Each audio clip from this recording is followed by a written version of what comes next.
ও মা দেখতে পারলো না, এই জন্য ওর উপর আমার খুবই মহব্বত। বাবা জানি রাজ্য বছরের বছর যেন চালাইতে পারে। আমার টাকা দিছে, আমাকে আরো উপহার মেলা কিছু দিছে, আমি দেহে হারি নেই। শুধু খালি আপনাদের কাছে আমার দোয়া যে আমার এলাকা ঘরখান বাড়িখান হাইয়ে দিলে আমি আপনাদের আর কিছু চাই না। বাবা, এই নির্বাচনের পূর্বে একটা ভিডিও ভাইরাল হয়েছিল যে আমাদের এখানে রাহেলা খালা আছে, উনি নির্বাচনের আগে কেউ এখন জিজ্ঞেস করছে সাংবাদিক যে আপনি কাকে ভোট দিবেন, তো উনি বলেছিল যে উনি ভোট দিবেন তারেক রহমানকেই, বিএনপিকেই। না, আমি দানের শীষ বাপ, ফাও কথা কয়ে লাভ নাই, ইমেন নষ্ট হবো। ফালতু কথা কমো না, মরে যাবো আজ বাদে কাল। মহিলাক তো আমরাই মেরে ফেলাছি, তাহলে ওর ছেলে সন্তানকে আমরা যদি না দেই ও কি নিয়ে বাঁচবো কও? আমরা মহিলা যদি ওই সন্তানকে দেই তাও তো মায়ের কথাটা ভুলে থাকতে পারবো, এইটাই কথা বাপ।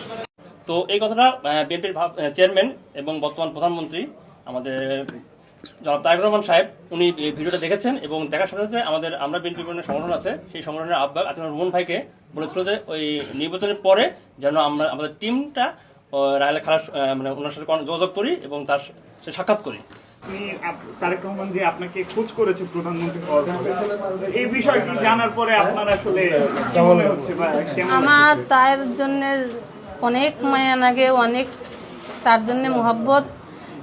কি জন্যে উনির বাবা মা কেউ নাই, আমার দুটো সন্তানের নাই, এই জন্যে আমার তারেক রহমানের জন্য খুবই মায়া। ওর মাও মারা গেছে, ও দেখতে পারে নাই, মার সাথে ভালো মতো কথা কইতে পারে নাই, ও মার মুহের মধ্যে জবান নিতে পারল না, আইসে মরাতা পায়া মাটি দিছে, সেই জন্য ওর উপর খুব মায়া আমার। ও মা দেখতে পারলো না, এই জন্য ওর উপর আমার খুবই মহব্বত। ওর জানি মাথা জ্ঞান বুদ্ধি আল্লাহ 16 আনা বুদ্ধি ওকে আল্লাহ দিয়ে দেয়, আল্লাহ জানি ওকে রহমত করে। ওনার পক্ষ থেকে কিছু এবং বর্তমান প্রধানমন্ত্রী ওনার জন্য কিছু শুভেচ্ছা উপহার পাঠিয়েছে, তো অর্থ দেওয়া হয়েছে। এরপর বাকি যেটা করো সেটা আমরা করবো না, পড়তে আসবে। আপনার যে ফলো বাড়াইছেন উনি, হ্যাঁ ফলো বাড়াইছেন আপনার জন্য। অনেক কিছু উপহার দিছে, তার জানি আল্লাহ আরো লাখ লাখ কোটি কোটি আরো জানি উপহার দেওয়ার মতন তৌফিক আল্লাহ দান করে, তার জানি জ্ঞান বুদ্ধি আরো শোনায় ভালো থাকে। আমাকে টাকা দিছে, আমাকে আরো উপহার মেলা কিছু দিছে, আমি দেহে হারি নেই।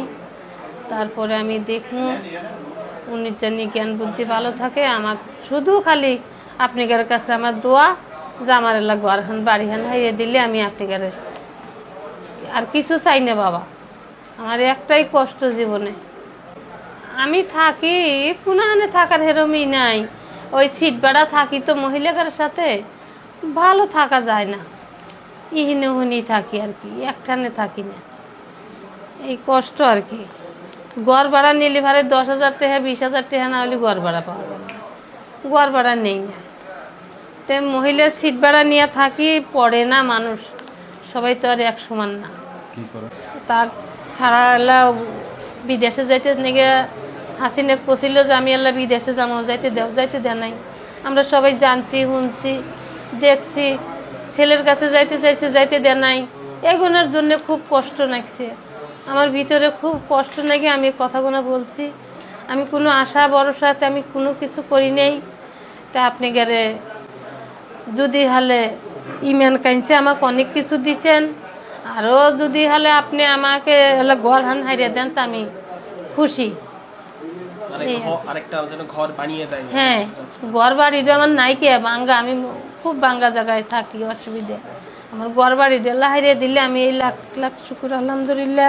আমার দুটো ছেলে আছে, দুটো ছেলে পঙ্গ, তারা ভালো না, তারা কাম করে খাইতে পারে না, এই জন্য আমাকে ঘর বাড়িটা হারিয়ে দিলি উপর আল্লাহ ভরসা। বাবার এর জন্য আল্লাহ অর্থ না যাই পড়বো না, আরও আল্লাহর বেশি দিব, আল্লাহ আরও বাবাকে বেশি দিব। বাপের কোনো হানি কোনো না যাই নাই। বাবা জানি ভালো থাকে, জ্ঞান থাকে, বুদ্ধি থাকে, বাবা জানি রাজ্য বছরের বছর যেন চালাইতে পারে, অক জানি কেউ নামাইতে না পারে, এটাই দোয়া করি।